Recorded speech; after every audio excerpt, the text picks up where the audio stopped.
Whoop. Okay. Whoop. There it is. So, last video, this one on standard error of the mean. There's not a lot of slides, but this is probably the weirdest one to understand. Let's jump in. So, we will be doing a little bit of statistics in this class, if you hadn't guessed already. Not a lot, it's not too hard. You don't have to memorize any equations, but you do need to know why we use statistics and how. So we are using it to see basically, does our data support our hypothesis? Does it actually show what we are claiming that it does? And to do this, we use this measurement called standard error of the mean, which you'll see written as SEM, or standard error, and then the little x with the bar over it. X with the bar over it means mean. So the standard error of the mean is basically saying how far or how likely is it that the group that we measured and took all this data from is different from the actual entire population as a whole. Because whenever you're doing a statistical analysis, you are accepting the fact that you are not going to be sampling every single person, living thing that's in that category. For example, if you were trying to figure out the average height of juniors at some high school, instead of going around and measuring the height of every junior, you could do that. But you could also just measure the height of juniors in a classroom of juniors. You find the average height of juniors in that room, and then you do some statistical calculation to find the standard error to see how well does this average height of your sample group show the actual average height of the population as a whole. You'll see this with political polling as well. They'll give you polling results and they'll tell you like the margin of error or the uncertainty. It's usually a few percent. Oh, excuse me.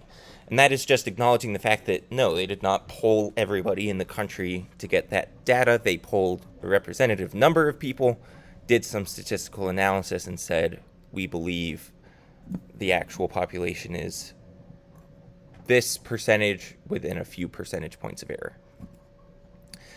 So, if your standard error is high, that means that it doesn't mean that your data is bad. It just means that the data you took doesn't really represent the population as a whole. Essentially, it means that you had a lot of variation in your data that you collected. There wasn't a clear mean or average that jumped out at you.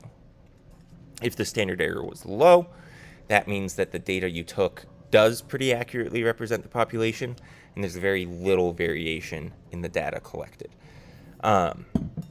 You do want to see variation in the data, but you're kind of always looking for that good bell curve where you do have the majority of people clustered around an average.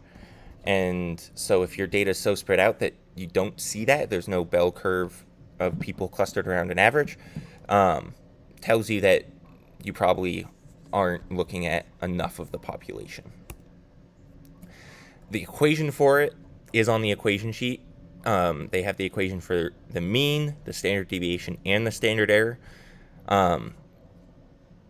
If they look worse than they really are, I've also never seen them ask a question where they actually ask you to calculate a standard deviation or a standard error or a mean.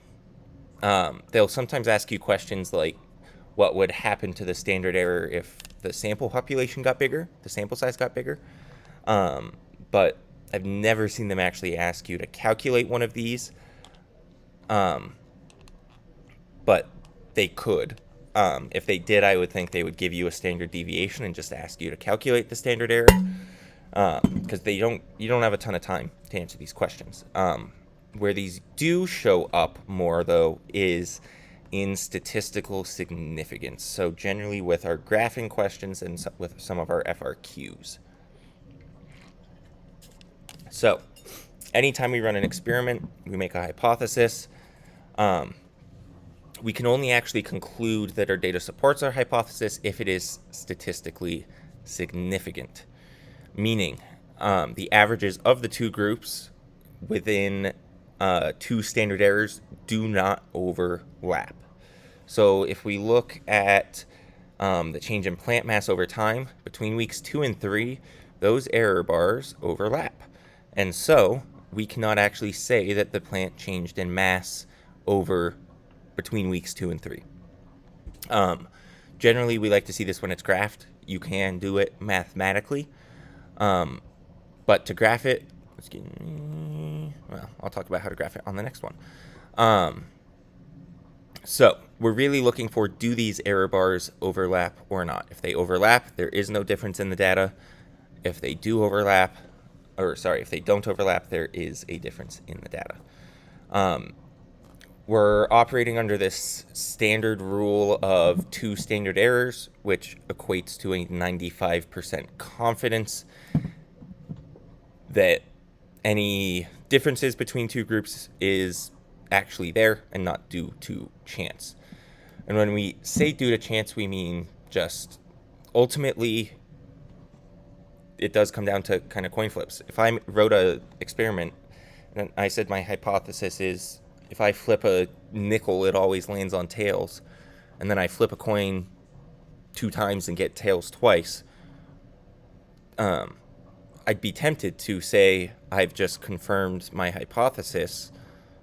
I said that a nickel always landed on tails, and I just flipped a coin twice and it landed on tails.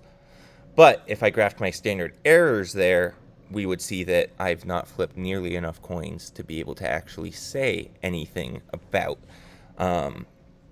if it always lands on tails or not. So it's a useful tool to actually say, do I actually know something? Is there actually something happening here? Or is it just random chance? It's unlikely, but things do happen. It is possible for someone to have 10 kids and have 10 girls. It's unlikely, but it can happen. So how do we actually graph these?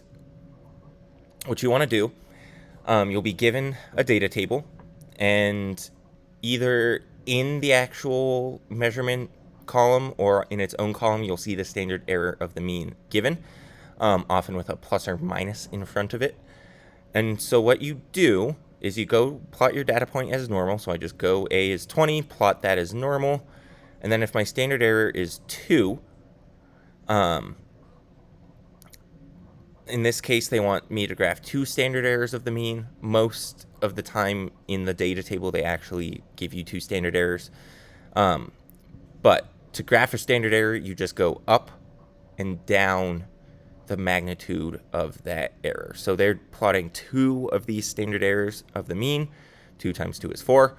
So from 20, they went up 4 and down 4. So they went to 16 and 24 to get the bottom and top values of the error bars. So you can do it mathematically. If I wanted to compare, looks like A and B are very close. It's hard to tell if they're overlapping or not. I know that A, though, can be as big as 24 there. B could be as little as 25, because 2 times 2.5 is 5. 30 minus 5 is 25. So at its smallest, B is 25. At its biggest, A is 24. So they're close, but they are different, and I can claim a difference there. And that's about it. We will work plenty with standard error of the mean throughout the year. It is a little weird, but once you get it, it's not too much, and it helps you read graphs better, which is always fun. So farewell, last video. See you when school starts. I guess it's weird filming this at the very end of the last school year. Bye.